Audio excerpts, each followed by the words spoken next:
এই যে আমার ক্যামেরার এই সাইডে দেখছেন, এটা একটা নতুন একটা জায়গা। এখানে এতদিন ধান ধুন লাগাইছিল, হঠাৎ এই জায়গাটা গাতা করলো বেকু দিয়া কইরা হেরা মনে বালু পালাই মালিকে কাজ ধরবে এই জন্য। আর এটা এই যে আমার এই শোজ হয়েছে বড় বাঘ, এই বড় বাঘের ভিডিও, এটা পুরোটা বড় বাঘ। এখানে আমরা কিছুদিন আগেও মাছ ধরছিলাম, এখন এটা এই জায়গাটা ব্লক করে লাইছে বেকু দিয়া।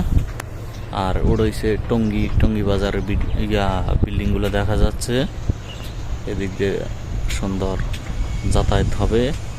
আর এখান দিয়ে শুনছিলাম 300 মিটার রাস্তা হইব। এখন আল্লাহ ভালো জানে, আর যারা এটা পাস করছে তারা জানে। এটা হচ্ছে মন্ডার রাস্তা।